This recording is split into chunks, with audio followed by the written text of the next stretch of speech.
आ गया बेटा? हाँ माँ, पर तुम ये किचन से क्यों आ रही हो इस समय? कुछ नहीं, बस यूं ही। अच्छा, मीता कहाँ है? बहू कमरे में है, उसकी तबीयत ठीक नहीं है। क्या हुआ उसे? कह रही थी कि बदन में दर्द है। मैंने कहा कि डॉक्टर को दिखाओ, पर उसने कहा कि पैरासीटामोल ले लूँगी। ठीक है माँ, मैं देखता हूँ। मीता, मीता, क्या हुआ तुम्हें? माँ ने बताया तुम्हें बदन दर्द है, कहीं बुखार तो नहीं? आ गए तुम? देर कर दी, मीटिंग थी ऑफिस में। तुम्हें क्या हुआ है? अब ठीक हूँ, दवा ली थी। दोपहर को सो गई थी, अब आराम है। तुम दोपहर से कमरे में ही हो? हाँ, लग तो ठीक रही हो। कहा तो सो गई थी तो ठीक हूँ। खाना नहीं बनाया क्या? माँ ने कहा कि वो बना लेगी, पर उनके भी तो घुटने में दर्द रहता है, उनको तकलीफ हुई होगी। क्या कहना चाहते हो प्रभात? मैंने ज़बरदस्ती खाना बनवाया है उनसे, ये नहीं कह रहा मैं, पर हर दूसरे दिन तुम्हारी तबीयत क्यों खराब हो जाती है? मुझे क्या पता? तो पता करो और अपना इलाज करवाओ। प्रभात, प्रभात, माँ ने आवाज़ लगाई। आओ माँ। प्रभात बिस्तर से उठ खड़ा हुआ। बेटा, तुम दोनों के लिए चाय लाई हूँ। बहू, अदरक और तुलसी डाल दी है, चाय से आराम मिलेगा तुम्हें। तुम क्यों चाय बना लाई माँ? मीता बना लेती। बहू की तबीयत ठीक नहीं बेटा, उसे आराम करने दे। तू भी मुंह हाथ धो ले, खाने के समय आ जाना दोनों। तुम अपनी दवा ले रही हो ना माँ, समय से? हाँ बेटा। चिंता थोड़ी कम किया कर घर की, हम दोनों हैं ना घर संभालने के लिए। माँ के कमरे से चले जाने के बाद प्रभात चाय पीकर बाथरूम चला गया। मीता की इन हरकतों से वह ऊब चुका था और दुखी भी था। मीता हर दूसरे तीसरे दिन तबीयत का बहाना बनाकर कमरे में पड़ी रहती और माँ को घर के काम करने पड़ते। वो घर में कोई झगड़ा नहीं करना चाहता था, पर अब पानी सर के ऊपर आ रहा था। वह समझ नहीं पा रहा था कि क्या करे। यूं ही कुछ दिन और बीते। एक दिन उसे मीता की मम्मी और भाभी मिल गई। वह अपनी एक ऑफिस की मीटिंग के सिलसिले से रेस्टोरेंट गया था। वहीं वह दोनों एक ही टेबल पर बैठी थी। अरे मम्मी, भाभी, आप दोनों यहाँ? हाँ बेटा, डॉक्टर के पास आए थे, मुझे हल्का सा चक्कर आ गया तो बहू जूस पिलाने यहाँ ले आई मुझे। तुम बताओ बहन जी कैसी हैं? मीता से तो बात करीबन रोज ही हो जाती है, वही घुटने की तकलीफ है उन्हें। दाएं घुटने में आज भी सूजन थी। सूजन कैसे आ गई? ज़्यादा चलना फिरना कर रही हैं क्या? डॉक्टर ने ऑइंटमेंट तो दे दिया होगा ना लगाने के लिए, उनसे कहो कि आराम करें। अब आराम कहाँ से मिले माँ जी? प्रभात की आवाज़ में हल्की सी कड़वाहट आ गई, जिसे वह दोनों भाप गई। क्या बात है जीजा जी? कुछ ऐसा है जो ठीक नहीं है तो बता दीजिए। हाँ बेटा, छुपाओ मत, बता दो। 1 मिनट सोचने के बाद प्रभात ने उन्हें सब बता दिया। सुनकर मीता की माँ ने अपना माथा पकड़ लिया। क्या हुआ माँ? मीता की भाभी ने घबरा कर पूछा। इस लड़की ने शर्मिंदा कर दिया है। बहू, आप अपनी तबीयत मत खराब कीजिए मम्मी, मैं कोशिश कर रहा हूँ मीता को समझाने की। फिर भी अगर वो नहीं समझी तो आपसे अभी से माफ़ी मांग रहा हूँ। पत्नी तो मुझे दूसरी मिल जाएगी, पर माँ तो माँ ही है ना। इसमें दोष तुम्हारा नहीं होगा बेटा। उस नालायक को सोचना चाहिए कि वह कितना गलत कर रही है। आलसी तो थी, पर बहन जी को इतनी तकलीफ देगी ये नहीं सोचा था। मुझे माफ़ कर दो, गलती मेरी ही है, मैं ही उसकी परवरिश ठीक से नहीं कर पाई। प्लीज़ मम्मी, आप ऐसा मत कहिए, बस अपनी तबीयत का ध्यान रखिए। जीजा जी ठीक कह रहे हैं माँ, आपको अपनी तबीयत का ध्यान रखना है। बस वैसे मेरे पास एक आइडिया है, शायद काम कर जाए। क्या बहू? बताइए भाभी। मीता की भाभी ने उन दोनों को कुछ बताया और दोनों ने हामी भर दी। फिर अपने घरों को चल दिए। 1 कप चाय बना दो, आज सर्दी बहुत है। माँ को नाश्ता दिया क्या? वो किचन में ही तो हैं, नाश्ता भी किचन में ही है। क्या मतलब? मतलब क्या होता है? माँ किचन में ही है और नाश्ता भी तो उन्होंने ही बनाया है। तुमने क्यों नहीं बनाया? मैं फ़ोन पर बात कर रही थी तो माँ ने बना दिया। तुमने मना क्यों नहीं किया? मैं गई थी किचन में, तब तक वो नाश्ता बना चुकी थी। तो तुम फ़ोन पर इतनी देर बात क्यों कर रही थी? ये फालतू बातें मत करो मुझसे, मेरा मूड पहले ही खराब है। भाड़ में जाओ तुम और भाड़ में जाए तुम्हारा मूड। मेरी माँ तुम्हारी नौकरानी नहीं है। चिल्लाओ मत, मुझे भी पसंद नहीं है ये सब। मुझे भी नहीं पसंद कि मेरी माँ काम करती फिरे, दो दो नौकर आते हैं घर का काम करने। एक किचन भी नहीं संभाल सकती हो तुम। सिर्फ 3 लोग हैं हम घर में। मेरा जब दिल करेगा तब करूँगी, नहीं तो खाना बनाने के लिए कोई और रख लो। मुझे नहीं पसंद किसी और के हाथ का खाना। घर का खाना हमारे घर में घर की औरत ही बनाती है। यही होता आया है हमारे यहाँ। तो बदलो ये रिवाज। कोई अनपढ़ गंवार नहीं मैं जो किचन में 24 घंटे घुसी रहूं। तुम्हारा मतलब मेरी माँ अनपढ़ गंवार है? तमीज़ भूल गई हो तुम भी मुझसे तमीज़ से बात करो। तो सुनो, अगर मुझे घर में खाना बनाने के लिए किसी को रखना है और नौकरों के हाथ का ही खाना है तो तुम अपने मायके पधारो, वहाँ जाकर दिन रात आराम करो। क्या? मीता को इसकी उम्मीद नहीं थी। लव मैरिज थी उसकी और वह यही सोचती थी कि प्रभात उससे बहुत प्यार करता है और उसकी हर बात मानेगा। पर यह सुनकर उसके पैरों तले की जमीन खिसक गई। तुम होश में तो हो? क्या तुम मुझसे प्यार नहीं करते? प्यार करने का मतलब ये नहीं कि तुम मेरी माँ को तकलीफ दो और मैं बर्दाश्त करूँ। माँ है वो मेरी, उनके लिए तो मैं स्वर्ग भी छोड़ दूँ। मैंने ऐसा किया क्या है? तुमसे अब कोई बात नहीं करनी है मुझे।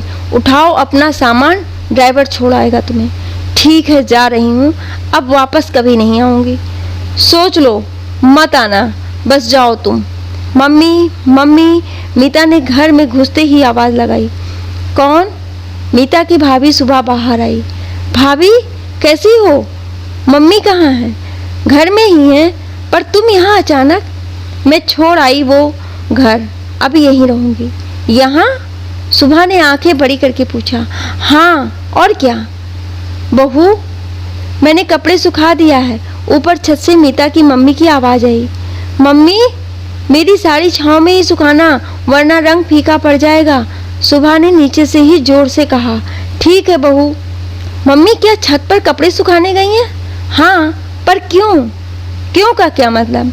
कपड़े सुखाने में क्या मतलब? पर मम्मी को तो तुम बैठो, मुझे कुछ काम है। सुबह अपने कमरे में चली गई। उसने मीता से पानी तक नहीं पूछा था। अरे मीता, तू कब आई? मम्मी ने हाल में उसे देख पूछा। बस अभी आई। पर मम्मी, तुम क्यों कपड़े सुखाने छत पर गई थी? अब घर के काम तो करने हैं ना। आजकल बहू की तबीयत कुछ ठीक नहीं रहती। क्या हुआ भाभी को? बदन दर्द रहता है उसे। अच्छा, मुझे तो नहीं लगा ऐसा कुछ भी। छोड़ ना, तू बता, क्यों अचानक कैसे आना हुआ? वो घर छोड़कर आई हूँ मैं। तू पागल तो नहीं हो गई है? ऐसा कोई अपना घर छोड़ता है क्या?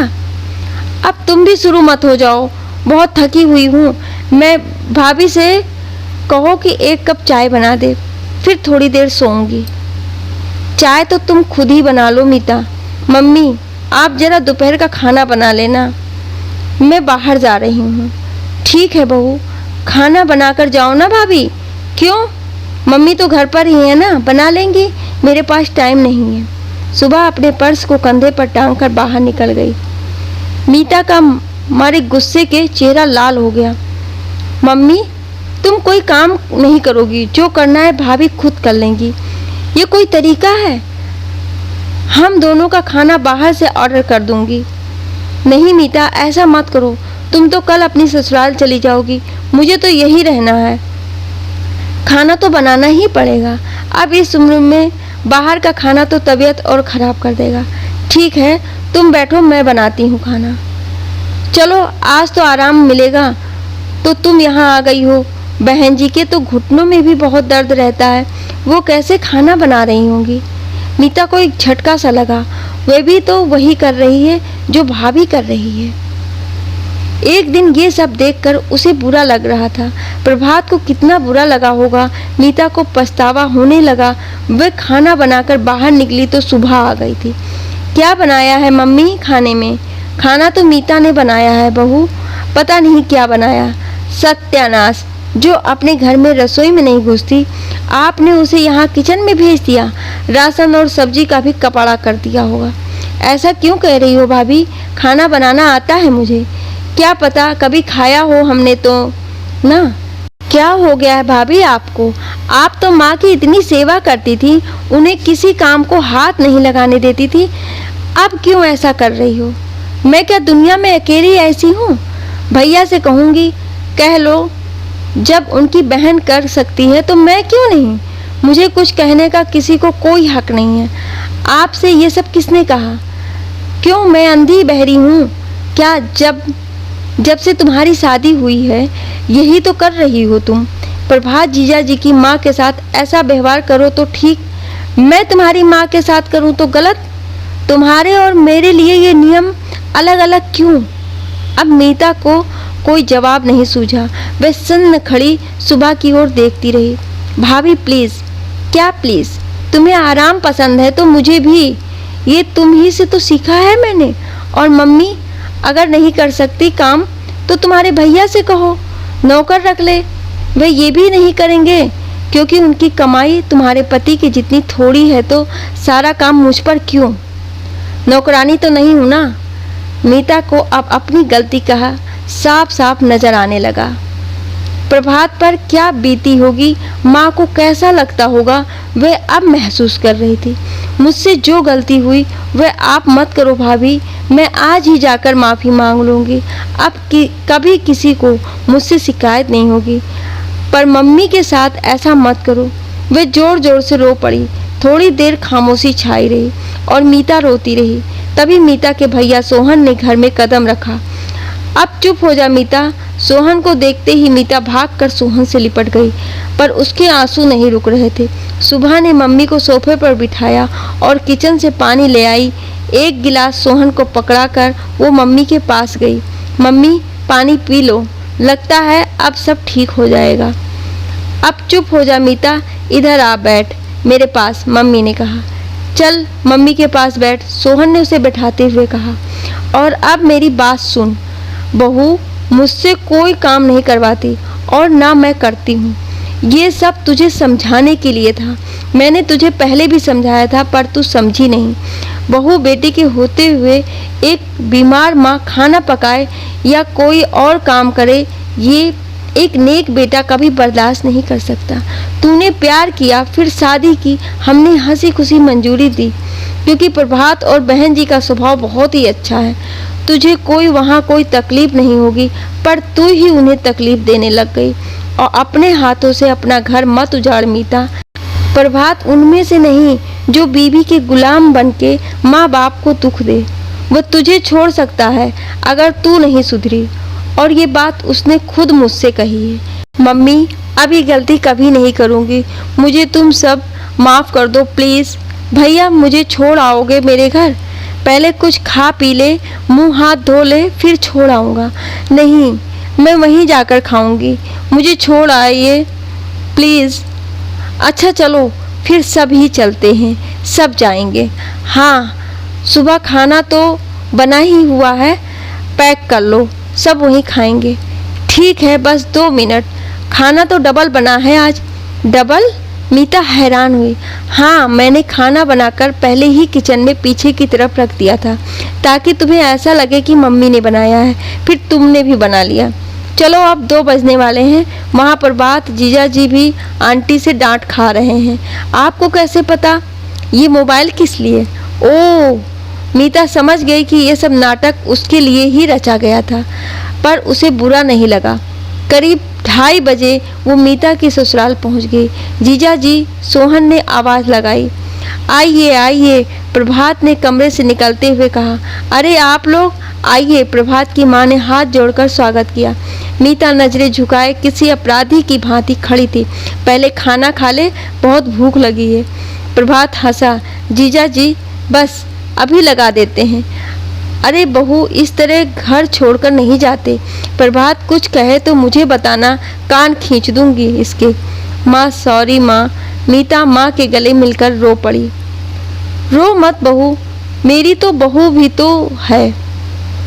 और बेटी भी, ये घर तेरा ही है तो है, चुप हो जा। हाँ मीता, बस करो, आंखें सूज गई हैं तुम्हारी। इतना रोई हो कि एक दिन में प्रभात मीता के पास जाकर उसके आंसू पोंछे। सॉरी प्रभात, सॉरी की ज़रूरत नहीं। मीता, मैं तुमसे बहुत प्यार करता हूँ, ये तुम जानती हो। और मेरा प्यार खुदगर्ज होकर सिर्फ अपने बारे में सोचने लगे तो कैसे बर्दाश्त करूँ। काम करने से इज्जत नहीं घटती बल्कि बढ़ती है। शरीर अच्छा रहता है, खाने का स्वाद बढ़ जाता है। जब पत्नी अपने हाथ से खाना बनाती है, जब थका हुआ पति घर आए तो मुस्कुराहट के साथ एक चाय का कप उसके नई ताजगी भर देता है। मैं ये नहीं कहता कि तुम इंजॉय मत करो या सहेलियों से फ़ोन पर बात मत करो, पर उसका एक समय होता है। घर के प्रति अपने कर्तव्य को समझो, बस इतना ही चाहता हूँ मैं। और मैं भी तुम्हारे प्रति अपने कर्तव्य का पूरा पालन करूँगा, आई प्रॉमिस। मैं समझ गई प्रभात, अब शिकायत नहीं होगी तुम्हें। तो चलो खाना लगाओ, भाभी के साथ बहुत भूख लगी है। 3 बज गए। आज ऑफिस नहीं गए? नहीं, छुट्टी ले ली आज। अच्छा बैठो, खाना खा लो। माँ बैठो ना। मम्मी भैया आ जाओ। प्रभात सुकून में था, आज उसे अपना प्यार वापस मिल गया था। मीता भी खुश थी, वो जल्दी ही संभल गई। बाकी सब भी खुश थे। प्रभात और मीता के चेहरे पर मुस्कान थी। कहानी की सीख, दोस्तों, बच्चों की पहली शिक्षक माँ होती है और माँ अपने बच्चों को अच्छी शिक्षा देती है। और उसके बच्चे कभी रास्ता भटक भी गए तो सही रास्ते पर लाने का काम भी माँ ही करती है। लेकिन आज के समय में लड़कियों को घर बर्बाद करने के पीछे भी माँ का ही सबसे बड़ा हाथ होता है। अगर हर लड़की की माँ मीता की माँ जैसी हो तो कभी भी कोई सास वृद्धाश्रम ना पहुँचे। लोग कहते हैं कि बहू के पास संस्कार नहीं है, लेकिन सबसे पहले हमें अपनी बेटियों को संस्कार देने की ज़रूरत है, क्योंकि वही बेटियां किसी के घर जाकर बहू बनती हैं। और सबसे ज़रूरी बात कि अगर बेटा प्रभात जैसा है तो बहू को सही रास्ते पर आना ही पड़ेगा। क्या प्रभात ने अपनी बीवी मीता को सही रास्ते पर लाने के लिए जो किया वो सही था?